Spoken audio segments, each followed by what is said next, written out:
Hello students, once again welcome to the YouTube channel Tuto Physics. Now this is the very third and last part of the guessing video. We can expect some important questions in February 2024 from the subject physics. इसमें से part 1 और part 2 मिला के हमने 11 chapters cover किए हैं. Now बचे हुए 5 चैप्टर्स के important questions expecting in this year we will discuss now in this video. ठीक है, तो let's start with the very next chapter that is 12th electromagnetic induction. This electromagnetic induction is also a very healthy chapter. Will be 5 marks compulsory and will have 5 marks compulsory and 7 marks with option. ठीक है, इसमें क्या आ सकता है वो हम देख लेते हैं. Faraday's laws of electromagnetic induction ये इसके पहले पूछा है, लेकिन still we can expect the Faraday's law of electromagnetic induction. ठीक है, वो नहीं आता है तो उसके बेसिस पे न्यूमेरिकल्स हम एक्सपेक्ट कर सकते हैं, जिसमें इसके तुरंत बाद एक लेंजेस लॉ है. लेंजेस लॉ का स्टेटमेंट जो है वो थोड़ा सा अभी तक के नहीं पूछा गया है किसी भी एग्जाम में, है ना. डायरेक्टली नहीं पूछा है, तो 1 मार्क के लिए सेक्शन ए में क्वेश्चन नंबर 2 में 1 मार्क के लिए we can expect that Lenz's law का इक्वेशन सॉरी दैट स्टेटमेंट और the equation of statement of the Faraday's laws of electromagnetic induction. दो लॉज है, एक क्वालिटेटिव लॉ एक क्वांटिटेटिव लॉ. इसके साथ साथ इस चैप्टर में से हम motional EMF in a rotating bar expect कर सकते हैं. जैसे कि इसमें दो टॉपिक्स है, एक लीनियर वाला है, bar is rotating in a linear fashion, translational motion वाला, राइट. और दूसरा है रोटेटिंग. तो ट्रांसलेशनल वाला ही अभी रिसेंटली पूछा गया है, लेकिन रोटेशनल वाला नहीं पूछा है, तो we can expect that rotational in this from this chapter. Yes, another is important, that is generator. Generator भी recently नहीं पूछा गया है एक 4-5 सालों से, तो we can expect that generator and that is when one of the added content in this chapter. ठीक है, तो generator is been expected. Then definition of back EMF we can expect, है ना. बैक ईएमएफ हमें पता है सबको कि क्या होता है करके, वो कब कहाँ पे इंड्यूस होता है ना. इंडक्टर के वक्त वो self induction, mutual inductance induction के वक्त हमने देखा था, राइट. तो बैक ईएमएफ की definition can be expected from this chapter, right. And another is induction and energy transfer, जिसमें हम पावर फाइंड आउट करते थे फोर्स इनटू वेलोसिटी करके, फिर वो पावर को करंट, ईएमएफ, है ना, रेजिस्टेंस, इनके टर्म में रिप्रेजेंट करते थे, राइट. तो वो वाला एक क्वेश्चन हम एक्सपेक्ट करते हैं इस चैप्टर में से. इसके साथ साथ एडी करंट, है ना. एडी करंट का भी क्वेश्चन अभी तक के इतने रिसेंट ईयर्स में नहीं पूछा है, तो we can expect that eddy current से भी कुछ कोई क्वेश्चन पूछ सकते हैं. और how can we reduce that eddy current, ऐसा भी क्वेश्चन आ सकता है. तो हमें पता है वो मेटेलिक प्लेट रहती है, उसमें स्लॉट्स ऐसे उसका सरफेस एरिया अगर हम कर देते हैं, तो एडी करंट के वजह से जो लॉस हो सकता है वो हम रिड्यूस कर सकते हैं, राइट. तो that such type of question can be asked. Another important question is nothing but expected from self and mutual induction, है ना. सेल्फ इंडक्टेंस जिसको हम एल से डिनोट करते हैं, और म्यूचुअल इंडक्टेंस जिसमें दो कॉइल का यूज करते हैं, तो वहां पे कैपिटल एम का इक्वेशन ये भी हम एक्सपेक्ट कर सकते हैं. ठीक है, इसके साथ साथ सेल्फ और म्यूचुअल के बाद inductance of a solenoid is also been important, and energy density of a magnetic field, right. Energy stored in a magnetic field ये इसके पहले पूछा गया है, लेकिन एनर्जी डेंसिटी वाला एक क्वेश्चन है उसके बिल्कुल बाद वाला, तो that question can be expected from this chapter. And coefficient of coupling, है ना, के जिसको हम कहते हैं, वो जो कि म्यूचुअल इंडक्टेंस और सेल्फ इंडक्टेंस के बेसिस पे रहता है, के का रिलेशन इंक्लूड करता है. तो ध्यान में रखना, यहाँ पे इस चैप्टर में से Faraday's laws of electromagnetic induction, उसके साथ साथ क्या कहते हैं कोएफिशिएंट ऑफ कपलिंग, ठीक है, और जो सोलेनॉइड वगैरह वाले जो बीच में या क्या कहते हैं इंडक्टर में कितनी एनर्जी स्टोर होती है, that is half L I square वगैरह. तो इन न्यूमेरिकल्स बेस हम इन फॉर्मूला बेस्ड न्यूमेरिकल एक्सपेक्ट कर सकते हैं. जैसे कैपेसिटर मतलब इलेक्ट्रोस्टैटिक्स में पैरेलल प्लेट कैपेसिटर और विथ एंड विदाउट डाइलेक्ट्रिक, यहाँ से हम न्यूमेरिकल एक्सपेक्ट कर सकते हैं, या पैरेलल कॉम्बिनेशन ऑफ कैपेसिटर से एक्सपेक्ट कर सकते हैं. वैसे ही इस चैप्टर में से हम पैरेलल या सीरीज कॉम्बिनेशन ऑफ इंडक्टर्स के टर्म में भी इक्वेशन मतलब न्यूमेरिकल एक्सपेक्ट कर सकते हैं. ठीक है, So this is what all about the 12th chapter, and the next is nothing but the AC circuit. This is from this chapter 4 mark का कंपलसरी और 6 मार्क का ऑप्शन के साथ आएगा. तो इसमें कुछ इंपॉर्टेंट टॉपिक्स हैं. यस, इस चैप्टर में से बहुत ज़्यादा अभी तक के रिसेंटली 5-6 साल में नहीं पूछा गया है. तो डेरिवेशन, स्पेशली डेरिवेशंस वगैरह नहीं पूछे गए हैं, है ना. बस एक IRMS का इक्वेशन वगैरह पूछा गया है.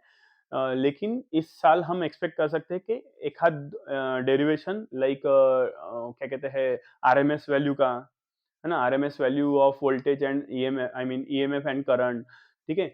देन हमने AC circuit with purely resistive load, purely inductive load, purely capacitive load और आरएलसी सीरीज सर्किट का देखा था, जिसमें फेजर डायग्राम, वेव फॉर्म्स वगैरह हमने फाइंड आउट किए थे. हमारे पास एसी वोल्टेज है ना, AC voltage that is E is equal to E zero sine omega T. इसका यूज करके हम करंट फाइंड आउट करते थे और वहां से उसकी wave form along with its phasor diagram. तो फेजर डायग्राम वाले क्वेश्चन हम एक्सपेक्ट कर सकते हैं. Recently it is not been asked. तो RMS values, phasor diagram and phasors क्या होता है, इसकी definitions can also be asked for 1 mark. AC circuit हो गया. इम्पिडेंस, इम्पिडेंस मतलब इसमें से रेजिस्टेंस क्या होता है, रिएक्टेंसेस क्या होता है, XL XC that is inductive and capacitive reactance और इम्पिडेंस. ये ऑलरेडी पूछा गया है. So we can expect the impedance triangle from this, है ना, जो सीरीज आरएलसी सर्किट से हमें मिलता है. तो that is been important. And power in AC circuits, power in AC circuit में से कोई भी क्वेश्चन अभी तक के रिसेंटली नहीं पूछा गया है. तो उसमें भी रेजिस्टेंस, इंडक्टर, कैपेसिटर और आरएलसी सर्किट का है, जिसमें से इंडक्टर और कैपेसिटर इसमें पावर हमें जीरो मिलता है. थोड़ा सा स्टेप करने का एंड इक्वेशन मतलब कंसेप्ट अप्लाई करके वो जीरो होता है. क्यों जीरो होता है वो कमेंट सेक्शन में लिख के फाइनल आंसर जीरो लिख सकते हैं. Inductor as well as capacitor दोनों के वक्त मिलता है जीरो. बस रेजिस्टर और सीरीज आरएलसी के वक्त हमें नॉन जीरो मिलता है. तो that question can also be expecting. In simple से डेरिवेशन से वो करके जाओ, है ना, उसमें से एक क्वेश्चन हम एक्सपेक्ट कर सकते हैं definitely. LC oscillation is one of the important topic. This is also been not asked in the recently. Parallel resonant circuit पूछा गया है, तो we can expect the series resonant circuit. ठीक है. तो ये इतने एक 6-7 इंपॉर्टेंट टॉपिक मैंने आप लोगों को बताया है. इसमें से we can expect 2 or 3 questions from this chapter for 6 marks in the whole paper, right?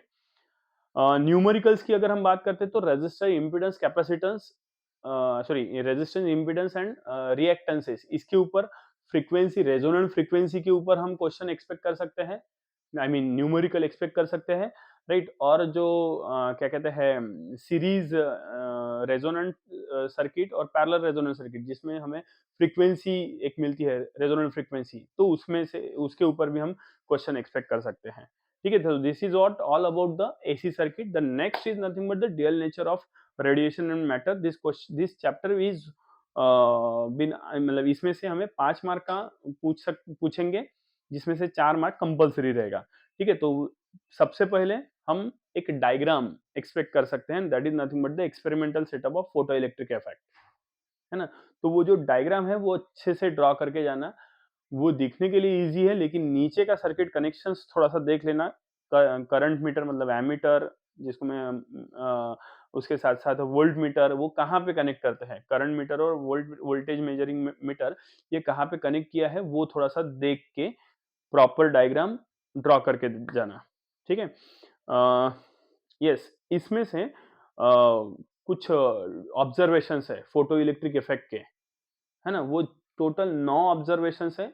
इनको कीवर्ड्स के फॉर्म में पढ़ के जाओ, है ना. कीवर्ड्स के फॉर्म में पढ़ के जाओ.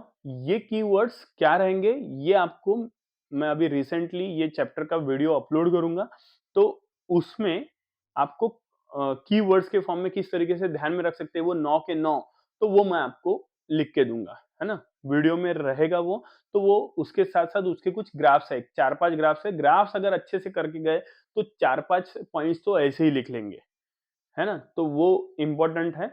उसके साथ साथ उसी base Einstein's photo electric effect के ऑब्जर्वेशंस है, वो भी 9 है ना. उनको भी मैं क्या कहते हैं कीवर्ड्स के फॉर्म में आपको एक्सप्लेन करने की कोशिश करूंगा.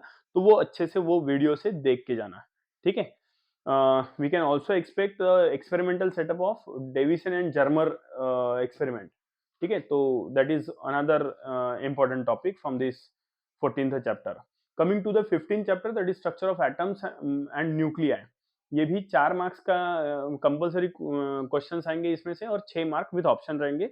इसमें से शुरुआत में बोहर्स एटॉमिक मॉडल भी है, राइट। तो बोहर्स एटॉमिक मॉडल ये इसके पहले भी पूछा गया है, लेकिन हाँ, एक और पॉइंट रह गया 14 चैप्टर में से, फोटोसेल। फोटोसेल ये 2 मार्क के लिए आपको पूछ सकते हैं। This is also not been asked recently, तो वो अच्छे से करके जाना है ना। सिंपल सा कंसेप्ट है, फोटो इलेक्ट्रिक इफेक्ट में जो होता है वही वहां पे होता है, बस एक डायग्राम है और उसको एक्सप्लेन करना है, ठीक है। वो भी पढ़ के जाएंगे अच्छे से। इसमें से न्यूमेरिकल्स पूछने के चांसेस थोड़े से कम रहेंगे, लेकिन अगर पूछते हैं तो जो क्या कहते हैं, डी ब्रॉय हाइपोथेसिस है ना, डी ब्रॉय हाइपोथेसिस, उसके कुछ इक्वेशंस है, मोमेंटम वाले, वेलोसिटी वाले, काइनेटिक एनर्जी वाले, वेवलेंथ वाले, तो वो एक डेरिवेशन है, वो अच्छे से करके जाएंगे, है ना। उसमें 2 3 4 क्वेश्चन, आई मीन फॉर्मूले हैं, वो फॉर्मूला बेसिस पे न्यूमेरिकल्स आ सकते हैं, लेकिन that is also not been expected from in this year. Coming to the 15th chapter, that is structure of atoms and nuclei. ये भी चैप्टर 4 मार्क का कंपलसरी, 6 मार्क का विथ ऑप्शन आएगा। इसमें बोर्स एटॉमिक मॉडल मैं बोल रहा था, Bohr's atomic model is important, no doubt. उसके जो पोस्टुलेट्स है वो अच्छे से करके जाएंगे, क्योंकि इसके पहले वो पूछे गए हैं, लेकिन वो अगर नहीं आए तो उसके ऊपर न्यूमेरिकल पूछ सकते हैं। तो do remember that Bohr's postulate model, ये बहुत बार पूछा गया है। This can be also, this is since it is very important, so can be expected. Energy of electron उसमें है, before that radii of the क्या कहते हैं एटम वगैरह हमने फाइंड आउट की है, velocity of electron find out की है, लेकिन वो इसके पहले पूछा है, तो we can expect the energy in place of it, ठीक है। एनर्जी ऑफ इलेक्ट्रॉन हम एक्सपेक्ट कर सकते हैं। एक डी ब्रॉय एक्सप्लेनेशन है ना, डी ब्रॉय एक्सप्लेनेशन, जिसमें क्या कहते हैं इलेक्ट्रॉन्स का मोशन स्टेशनरी वेव के फॉर्म में एक्सप्लेन किया है हमने, राइट। तो वो हम एक्सपेक्ट कर सकते हैं। Sizes of nuclei is been also expecting, जिसमें हम रेडियस वगैरह फाइंड आउट करते हैं। आइसोटोप्स, आइसोबार्स, आइसोटोन्स, इनकी definitions are important. Then nuclear binding energy, nuclear binding energy अगर नहीं पूछते तो न्यूक्लियर बाइंडिंग एनर्जी के बेसिस पे न्यूमेरिकल पूछ सकते हैं, ठीक है, 2 मार्क के लिए। Alpha beta gamma decays, they are also important. उसमें आप लोग अच्छे से जो एक हर एक डीके में एक एक रिएक्शन करके दिए है, रिएक्शन लिखे हुई मिलेगी आपको, वो रिएक्शन, जनरल रिएक्शन और एक एग्जाम्पल ऐसे पढ़ के जाना।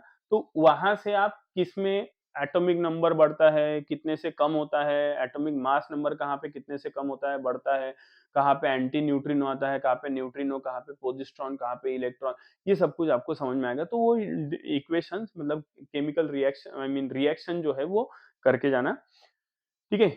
इसमें another important topic we can expect is nothing but the law of radioactive decay.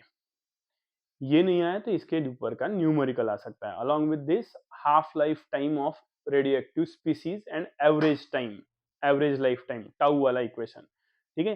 तो इसमें से न्यूमेरिकल हम एक्सपेक्ट कर सकते हैं, ठीक है। Numerical also can be expected from this chapter based on Lyman, Balmer, Paschen, Brackett और फंड सीरीज, है ना। तो इसके इन सीरीज के लिए m और n, इनकी वैल्यूज अच्छे से देख के जाना, ठीक है। तो उसी का यूज करके ऐसा एक न्यूमेरिकल एक्सरसाइज में भी है, दैट में बी क्वेश्चन नंबर 6, तो वो टाइप का क्वेश्चन अच्छे से करके जाएंगे। सो this is what all about the structure of atoms and nuclei. In the last chapter, that is nothing but the semiconductor devices which can be present in the form of semiconductor in 11th chapter. तो उसमें से biasing, उसमें से 11th की किताब से एक दो बार लाइक पीएन जंक्शन डायोड, ये हमारे 12th के सिलेबस में नहीं है, लेकिन रेक्टिफायर के टर्म, रेक्टिफायर में हम पीएन जंक्शन डायोड यूज करते हैं, तो उसके बेसिस पे एक न्यू क्वेश्चन एक बार पूछा गया है। तो बाइसिंग के फॉर्म में, biasing of PN junction diode, तो वो करके जाएंगे। 11 के किताब से, आप किताब में आपको मिलेगा, ठीक है। तो biasing of PN junction diode, उसके साथ साथ उसका वीआई कैरेक्टरिस्टिक्स, ठीक है, वो याद से करके जाएंगे। बेस्ड ऑन दैट वही आपको एक्सप्लेन करेगा रेक्टिफायर। तो from this chapter we can expect the rectifier, लेकिन इसके पहले पूछा गया है हाफ वेव रेक्टिफायर। लेकिन we can expect the full wave rectifier centre tap with centre tap transformer, ठीक है। Zener diode is important, zener diode as a voltage regulator, ये एक उसका एप्लीकेशन है, तो that can be expected from this exam, right. V I characteristics उसका obviously. LED पूछा गया है, तो फोटो डायोड या फोटो सेल, इसमें से कुछ एक क्वेश्चन हम एक्सपेक्ट कर सकते हैं इस चैप्टर में से।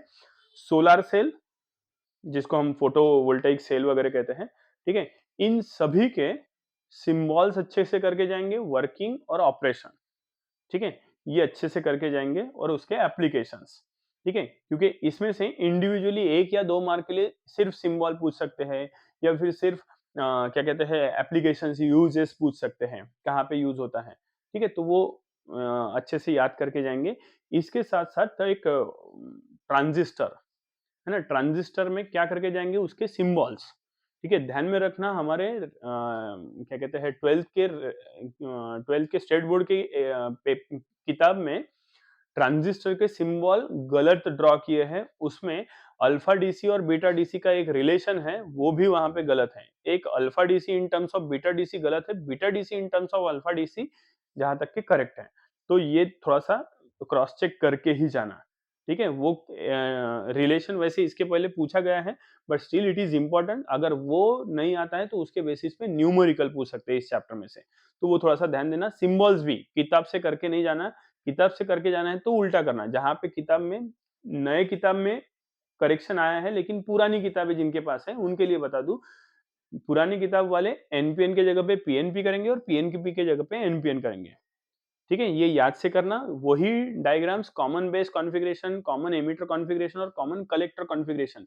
इनमें भी गलत ड्रॉ की है, तो वो थोड़ा सा क्रॉस चेक करके ही जाना है, ठीक है। तो that we can expect common emitter configuration of amplifier, है ना, transistor as an common emitter configuration, ये एक्सपेक्टेड है, इसके पहले पूछा है, लेकिन still it is been important topic, ठीक है। And last but not the least is nothing but the working of transistor and its characteristics. दो कैरेक्टरिस्टिक, वैसे 3 रहते हैं, लेकिन हमारे सिलेबस में 2 ही है, एक इनपुट और एक आउटपुट, एक और रहता है ट्रांसफर कैरेक्टरिस्टिक्स, तो that is been not expect been there in your syllabus. तो इनपुट और आउटपुट कैरेक्टरिस्टिक्स याद से करके जाएंगे। और लॉजिक गेट्स, ये इसके पहले पूछा है, but still I can say कि वो एक 5 मिनट का है, उसमें सिंबल्स, ट्रूथ टेबल, है ना, बुलियन इक्वेशन और उसका लॉजिक क्या है, वो अच्छे से करके जाएंगे। 7 लॉजिक गेट्स हैं, वो याद से अच्छे से करके जाएंगे। So these are what the very important topics as far as this physics is concern, 12th board 2024 Feb 2024 exam is concern, ठीक है। वापस से एक बार रिपीट कर रहा हूँ कि फॉर्मूले की लिस्ट अच्छे से पढ़ के जाएंगे, जितना भी बताया गया है वो तो आपको करना ही है, लेकिन उसके साथ जो बचा हुआ है वो एक बार गो थ्रू करना, क्योंकि उसमें से भी क्वेश्चंस पूछ सकते हैं। ये जो हमने डिस्कस किया, this is a type of गेसिंग, इसमें से सारे के सारे आएंगे ऐसा बिल्कुल जरूरी नहीं है, लेकिन we can expect more from this, है ना, अकॉर्डिंग टू द एनालिसिस, ठीक है। So this is what all about the, this is a third part and last part of guessing video. तो सभी लोगों को एग्जाम की शुभकामनाएं, अच्छे से प्रिपरेशन करो, रिवीजन अच्छे से करो, जो भी अभी तक के हुआ है वो आप लोग पहले रिवाइज करो, कॉन्फिडेंस लाओ, और उसके बाद अगर समय मिलता है तो बचा हुआ करना, लेकिन अभी पहले रिवीजन रिवीजन अच्छे से करना स्टार्ट कर दो, ठीक है। मतलब रिवीजन आप लोगों ने स्टार्ट की होगी, और ध्यान रखना थोड़ा सा एग्जाम सेंटर में थोड़ा सा जल्दी जाओ, हाइड्रेटेड रहो, पानी पियो, ठीक है, सारी चीजें अपनी खुद की लेके जाओ, इसको उसको मांगने की जरूरत ना पड़े। और क्वेश्चन पेपर सॉल्व करते समय क्वेश्चन पेपर पहले शुरुआत में 5 मिनट देख लो, कौन से क्वेश्चन अपन अच्छे से कर सकते हैं, वो क्वेश्चन अच्छे से सिलेक्ट करके रखो, और वो क्वेश्चंस पहले सॉल्व करो, and try to solve it in the sequence, है ना, according as per the as far as the positive psychology of valuer is concern, ठीक है। तो इन छोटी छोटी बातों को अच्छे से ध्यान में रखो, and all the best for the exam, ठीक है। Thank you.